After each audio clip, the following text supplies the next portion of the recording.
थे इशारे मिल गए, बिछड़े थे किनारे मिल गए।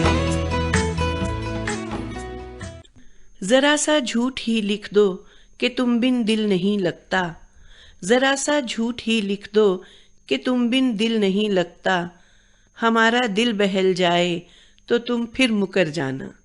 नमस्कार मित्रों, शाम सुहानी का एक और अंक लेकर हाजिर हूं मैं, नीना बहल। वरिष्ठ नागरिकों को समर्पित इस कार्यक्रम में आज हमारे हमराह हैं श्री दर्शन बेद। लगभग 20 वर्ष पहले निजी सीमेंट कंपनी के प्रेसिडेंट के पद से सेवानिवृत्त हुए और उससे पहले सीमेंट कॉरपोरेशन ऑफ इंडिया में एजीएम थे। नौकरी की शुरुआत इंजीनियरिंग की पढ़ाई के बाद national newsprint and paper mills limited Nepa Nagar से की थी और अब अपने पारिवारिक बिजनेस में हाथ बटा रहे हैं और कविता लिखते हैं। रोटेरियन होने के नाते समाज सेवा तो करते ही हैं। नमस्कार दर्शन जी। नमस्ते नीना जी। शाम सुहानी में आपका हार्दिक स्वागत है। बहुत बहुत धन्यवाद। यहाँ पर आपने मुझे आने का मौका दिया और अपना मैसेज कन्वे करने का जो सौभाग्य मिला है उसके लिए बहुत बहुत धन्यवाद। मैं आपको शुक्रिया कहना चाहूंगी कि हमें सौभाग्य मिला कि आप जैसी पर्सनैलिटी से हम बातचीत कर सकें। ये तो आपका बड़प्पन है। अब कविता तो आप कहते हैं और YouTube पे भी आपकी कविताएं हम लोग देख सुन सकते हैं जी। तो कविता लिखने का ये जो मर्ज है, ये जिंदगी की शाम में हुआ या पहले से ही था? ये मेरा ऐसा मानना है कि ईश्वर ने हर एक को कुछ न कुछ गुण दिए हैं और मुझे शायद बचपन से ही कुछ लिखने और पढ़ने का शौक था। मुझे याद है जब मैं 4th या 5वीं क्लास में ही था तब से ही कुछ लाइनें लिखा करता था और गुरुद्वारे में जो भी गुरुपुरब या फंक्शन होते थे वहां पर कोशिश करता था कि उनको वहां मैं रिसाइट करूं और वहीं से मेरा हौसला बढ़ा और हौसला यहाँ तक बढ़ा कि जो मेरे बच्चे दोस्त थे उनको मैं कविताएं लिख लिख कर भी देने लगा वहां पर। तो ईश्वर का उसके लिए बहुत धन्यवाद है कि मुझे इस तरह का मौका दिया और मैं इसको आगे समाज के प्रति कुछ मैसेज देने के लिए काम में ला रहा हूँ। जी हाँ, आपकी हर कविता में कोई ना कोई संदेश है। जी हाँ, मेरा यही मानना है कि समाज ने मुझे बहुत कुछ दिया है। मुझे हर तरह की खुशियाँ दी हैं। मेरा रहने का और सबका भगवान की तरफ से और समाज की तरफ से मुझे हमेशा साथ मिला है। तो मैं अपनी ओर से समाज को क्या दे रहा हूँ, तो मैंने यही सोचा कि ईश्वर ने जो मुझे कुछ ये गुण दिए हैं कविता के लिखने के, इन्हीं के द्वारा मैं समाज को ऊपर उठाने के लिए कुछ ना कुछ मैसेजेस के रूप में अपनी कविताएं लिखने की चेष्टा करूं और मैं उसी पर धीरे धीरे आगे बढ़ता हुआ अलग अलग सब्जेक्ट देखते हुए और उन कविताओं के रूप में वो मैसेज आगे कन्वे करने की कोशिश करता हूँ। जी हाँ, समाज को आप जागरूक करते हैं अपनी कविताओं के माध्यम से। जी हाँ, इसी का मुझे कहना चाहिए कि भगवान का शुक्र करता हूँ कि मुझे इस तरह का मौका दिया है कि मैं समाज के शायद कुछ काम आ रहा हूँ। जी, कविता तो अभी सुनेंगे आगे कार्यक्रम में। एक सवाल जहन में आ रहा है कि आप बहुत बरस परदेश रहे और फिर स्वदेश लौटे हैं, कोई खास वजह? मैं कनाडा में करीब 14 साल से रह रहा हूँ और साल में 1 या 2 बार यहाँ पर हिंदुस्तान में आता ही था, क्योंकि मैं अगर कनाडा में रहता था, लेकिन सच तो ये है कि दिल है हिंदुस्तानी। तो पहले मैं 2 साल में 1 बार आता था या 1 साल में 1 बार आता था अपने दोस्तों से, अपने परिवार से मिलने के लिए। पर पिछले 2 साल से हम जब यहाँ पर आए तो कुछ पारिवारिक, कुछ बिजनेस और कुछ इस तरह से मुझे लगा कि ये ऐसा समय है कि मुझे उनकी कुछ आवश्यकताओं को पूरा करने का मौका मिल सकता है। तो चाहे उन्होंने कहा नहीं था, लेकिन मुझे मेरी ड्यूटी ने पुकारा कि तुमको अपने परिवार को भी कुछ सपोर्ट देना जरूरी है। इसलिए मैं यहाँ पर कुछ समय और हूँ और कोशिश कर रहा हूँ कि यहाँ पर जो कुछ भी अपने एक्सपीरियंस से या अपनी पढ़ाई से या अपने फॉरेन के एक्सपीरियंस से मैं कंट्रीब्यूट कर सकता हूँ, वो अपने बिजनेस को आगे बढ़ाने को उसकी चेष्टा करता रहा हूँ मैं। जी, और बच्चे तो शायद बाहर ही हैं? बच्चे, ईश्वर ने मुझे 3 बच्चों की दाद दी है। बेटी तो यहाँ पर ही है जो कि पढ़ाई में बहुत इंटरेस्ट है, बहुत सी डिग्रियां वगैरह उसने ली हैं, लेकिन अभी वो जो घर का जो बिजनेस है उसमें वो एंटरप्रेन्योर बनी हुई है। अच्छा। लड़का जो है वो अमेरिका में ही है, फार्मास्यूटिकल कंपनी में वो डायरेक्टर है और एक बेटी दिल्ली में ही है, वो साउथ एशिया की लीगल हेड है। जी। तो इस तरह से मैं ईश्वर का बहुत शुक्र करता हूँ कि जो बच्चे हैं अपने अपने पांव पर खड़े हैं और अपने देश की, समाज की सेवा कर ही रहे हैं। और आपकी शरीके हयात? मेरी शरीके हयात परविंदर हैं। करीब 51 साल से हम शरीके हयात हैं और वो मेरे काम में हाथ बटाती हैं, मुझे आगे बढ़ने की कोशिश करती हैं। और चाहे वो घर का ही काम संभालती हैं, लेकिन मुझे पता है कि घर का काम संभालना भी इतना आसान नहीं है, लेकिन उसको वो बहुत बखूबी से इतने सालों से मेरा साथ निभा रही हैं। और मैं उनका बहुत धन्यवादी हूँ और ईश्वर से प्रार्थना करता हूँ कि हम दोनों का मेल अंडरस्टैंडिंग इसी तरह से बनी रहे। जी, और यहाँ पर एक कविता सुन लें। अच्छा, उनके लिए कभी नहीं लिखा आपने कुछ? उनके लिए मैंने एक रोमांटिक कविता लिखी थी है लेकिन मैं जो लिखता था वो समाज के पॉइंट के लिए लिखता था, इसलिए वो मैंने उसको पब्लिसाइड नहीं किया और वो कविता वो मैंने अपने तक ही रखी हुई है। तो यहाँ हमारे तक पहुँच सकती है वो? माफ करिए, वो कविता में वो बहुत ही पर्सनल सी कविता है, वो मैं यहाँ देने में असमर्थ हूँ, इसके लिए माफी चाहता हूँ। उन्हें सुनाया करते हैं? उन्हें कभी कभी सुनाता हूँ, बस इतना काफी। जैसे मुझे घुड़कियां ही देखने को मिलती हैं ज्यादा।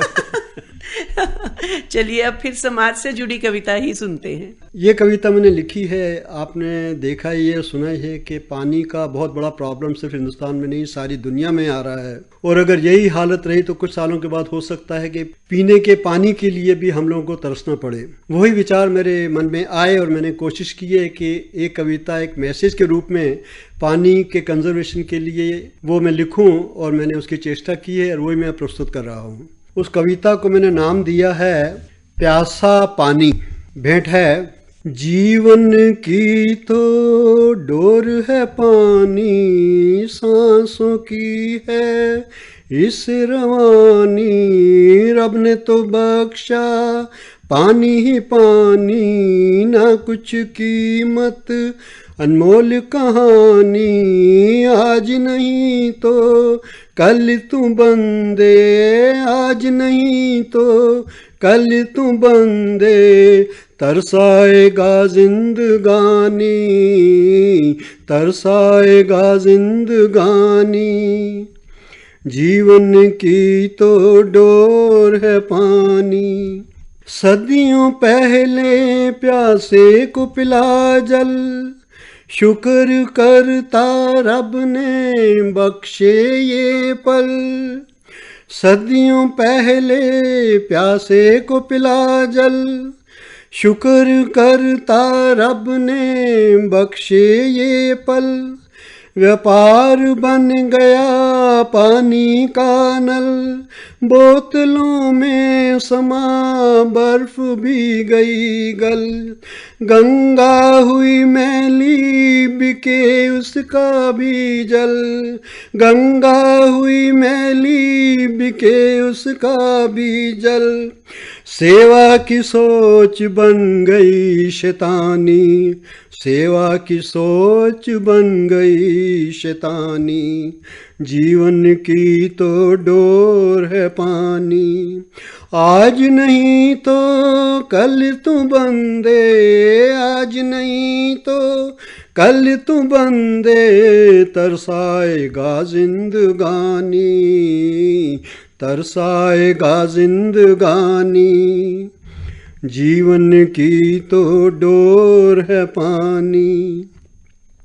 खोल आँख और देख तू धरती, पानी का लेवल अब दूर हो गया, खोल आँख और देख तू धरती, पानी का लेवल अब दूर हो गया, खोद खोद धरती थक जावे, ढूंढत पानी कहाँ खो गया, सूखी धरती मुरझाए चेहरे, सूखी धरती मुरझाए चेहरे, कुमला गई जैसे जवानी, कुमला गई जैसे जवानी, जीवन की तो डोर है पानी, आज नहीं तो कल तू बंदे, आज नहीं तो कल तू बंदे, तरसाएगा जिंदगानी, तरसाएगा जिंदगानी, जीवन की तो डोर है पानी। होश में आप समझ जा भाई, बर्बाद न हो पानी की बूंदें, होश में आप समझ जा भाई, बर्बाद न हो पानी की बूंदें, बूंद बूंद कर गागर भरती, आने वाली नस्लों को भी चूमे। पानी बचा नर नारी को बता, पानी बचा नर नारी को बता। घर करना है फ्यूचर की निगरानी, घर करना है फ्यूचर की निगरानी। जीवन की तो डोर है पानी, आज नहीं तो कल तू बंदे, आज नहीं तो कल तू बंदे। तरसाएगा जिंदगानी, तरसाएगा जिंदगानी। जीवन की तो डोर है पानी।